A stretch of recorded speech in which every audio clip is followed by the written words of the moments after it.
Hello दोस्तों, अभिनव नाम है मेरा। स्वागत करता हूं आप सबका एक बार फिर से आपके अपने यूट्यूब चैनल मैथ्स बाय अभिनव राजपूत में। आज मेनली हम लोग जो दिल्ली पुलिस कांस्टेबल की वैकेंसीज आई है उसके बारे में हम बात करेंगे। कौन इसको भर सकता है, क्या एलिजिबिलिटी है, फिजिकल टेस्ट कैसे होते हैं, मेडिकल में क्या क्या होता है और कहाँ से आपको तैयारी करनी है, और टैटूज वगैरह जिनके पास टैटूज है वो जरूर देखें। मैं एंड में आपको बता दूंगा कि टैटूज के लिए क्या इनकी गाइडलाइंस है। ओके, और अगेन मैं वही बोलूंगा, ये वीडियो देख लोगे आप और ऐसी 4-5 वीडियोस और भी देखोगे, जरूर देखोगे। बच्चों की ये आदत होती है, लेकिन बेस्ट रहेगा अगर एक बार आप गो थ्रू कर लो नोटिफिकेशन को भी। चलते हैं फिर स्टार्ट करते हैं।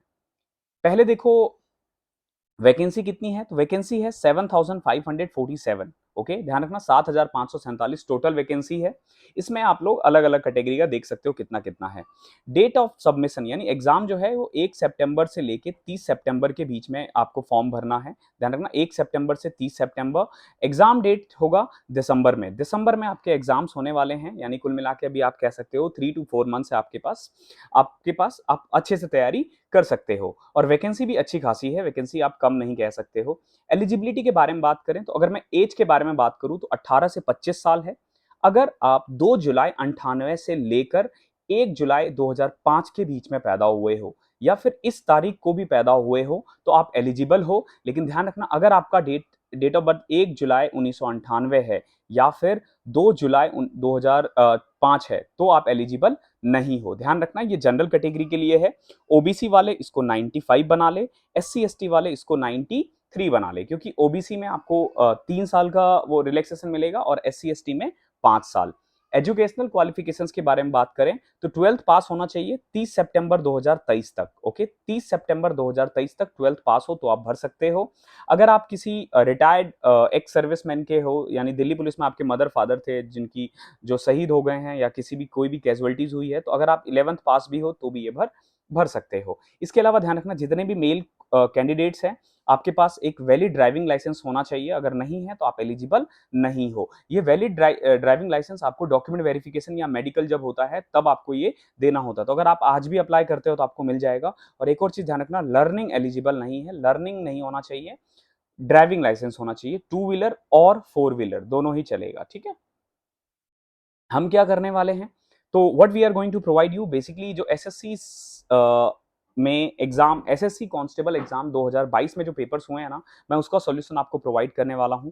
इसके अलावा आप चाहो तो किरण पब्लिकेशन की जो ये किताबें हैं, हिंदी मीडियम और इंग्लिश मीडियम का बंडल आता है प्रीवियस ईयर का, इसमें ना आप जनरल अवेयरनेस की अलग तैयारी कर सकते हो, रीजनिंग की तैयारी कर सकते हो, मैथ्स की प्रैक्टिस कर सकते हो और सेम एज कंप्यूटर की प्रैक्टिस कर सकते हो। ये आपके लिए बहुत ज्यादा इंपॉर्टेंट है, तो ये जरूर कर लेना आप। ओके, और ये बुक्स आप परचेज कर सकते हो, मैं डिस्क्रिप्शन में इसका लिंक दे दूंगा। ओके, देन बात करते हैं फिजिकल एलिजिबिलिटी की। अगर आप मेल हो, ओके ध्यान रखना, अगर आप मेल हो तो हाइट 170 सेंटीमीटर होना चाहिए, चेस्ट आपका 81 सेंटीमीटर होना चाहिए, 5 सेंटीमीटर तक आप एक्सपेंड भी होना चाहिए। इसके अलावा हाइट में 5 सेंटीमीटर का रिलैक्सेशन है अगर आप एसटी हो, ध्यान रखना शेड्यूल ट्राइब हो या आप हिली एरिया से बिलोंग करते हो तो। अब बात करते हैं आपका जो फिजिकल टेस्ट होगा, यानी कि जो फिजिकल जिसको हम बोलते हैं, उसमें क्या होगा। मोस्टली आप अप टू 30 ईयर्स के होंगे, चाहे आप किसी भी कैटेगरी से बिलोंग करो, तो आपको 1600 मीटर भागना है 6 मिनट में। लॉन्ग जंप है 14 फीट का और हाई जंप है 3 फीट 9 इंच का। ध्यान रखना 3 फीट 9 इंच का, लॉन्ग जंप 14 फीट का और रेस 6 मिनट का। ये बेसिकली एक्स सर्विसमैन के लिए है, आप इसे देख सकते हो अगर आप एक्स सर्विसमैन हो तो। देन फिजिकल एलिजिबिलिटी अगर मैं फीमेल की बात करूं तो हाइट आपका 157 सेंटीमीटर होना चाहिए, चेस्ट के लिए ऐसी कोई क्राइटेरिया नहीं है। एज अगेन आप मैक्सिमम इसी में लाई करोगे अप टू 30 ईयर्स में, चाहे आप ओबीसी हो, एससी हो या एसटी हो। आपको 1600 मीटर भागना है 8 मिनट में। लॉन्ग जंप आपका 10 फीट का होना चाहिए और हाई जंप जो है आपका ये 3 फीट का होना चाहिए। आप अभी से तैयारी में लग जाओ, इसे तैयारी किया जा सकता है। ओके, तो ये बेसिकली फिजिकल था। अब बात करते हैं मेडिकल एंड टैटूज की। देखो, मेडिकल के लिए मैं आपको बता दूं, अगर आप 6/12 आपका आईज है विदाउट ग्लासेस, अगर आप चश्मा पहनते हो तो you are not eligible. But आप एक फॉर्म जरूर भर देना ताकि आपको एग्जाम का वो एग्जाम फेस करने का ना एक तरह से आइडिया हो जाएगा। इसके अलावा अगर आपको कोई भी प्रोलॉन्ग डिसीजेज है, टीबी है या कोई भी रेगुलर बीमारी है तो आप इसके लिए एलिजिबल नहीं हो। नॉक नीज नहीं होना चाहिए। ओके, और भी बहुत सारी चीजें हैं, मतलब फिजिकली फिट होना चाहिए, फिजिकली फिट तभी आप इसके लिए एलिजिबल हो। कलर ब्लाइंडनेस के लिए भी ये जॉब नहीं है। अब बात करते हैं टैटूज की। जो मैंने शुरू में ही कहा था, टैटूज कैसे टैटूज अलाउ होते हैं। एक तो देखो, ओपन एरियाज में नहीं होना चाहिए।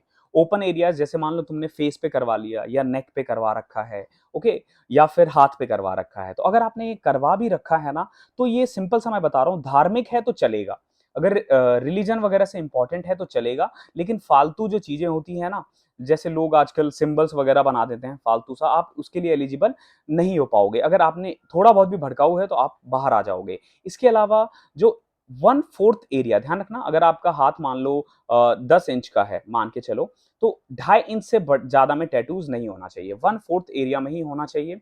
अगर आप राइटी हो तो राइट हैंड में टैटूज नहीं होने चाहिए, अगर आप लेफ्टी हो तो लेफ्ट हैंड में टैटूज नहीं होना चाहिए। ध्यान रखना, जिस भी एरिया में आप पिस्टल पकड़ोगे, जिस भी एरिया में आप बंदूक पकड़ोगे, उसमें कुछ भी वो नहीं होना चाहिए। आई होप ये मेडिकल और टैटूज आपको पता चल चुका है। अब एग्जाम क्राइटेरिया के बारे में बात करें तो मेनली ना 100 नंबर का इसमें पेपर होगा, ठीक है, और इसमें ध्यान रखना जीके बहुत इंपॉर्टेंट है। इसमें मेन जो पेपर है ना जीके है, बेसिकली 4 पार्ट में होंगे। पहले 50 क्वेश्चंस पूछे जाएंगे आपसे जीके के, ओके, देन 25 क्वेश्चंस इसमें पूछे जाएंगे रीजनिंग के, ओके, इसमें मैथ्स का सिर्फ 15 क्वेश्चन है, ध्यान रखना, और हर क्वेश्चन एक एक मार्क्स का है, और कंप्यूटर वगैरह के हैं 10 क्वेश्चंस, ठीक है, 10 मार्क्स का, तो टोटल आपका 100 मार्क्स का पेपर होगा। और जीके, रीजनिंग, मैथ्स, और मेनली आप यूं कह लो कि इंग्लिश नहीं है इसमें, बस इंग्लिश नहीं है, कंप्यूटर है। तो ये उन लोगों के लिए जो हरियाणा, यूपी, बिहार में से बिलोंग करते हैं, जिनकी इंग्लिश बहुत अच्छी नहीं होती है, राजस्थानी के रूरल एरियाज वगैरह में बिलोंग करते हैं,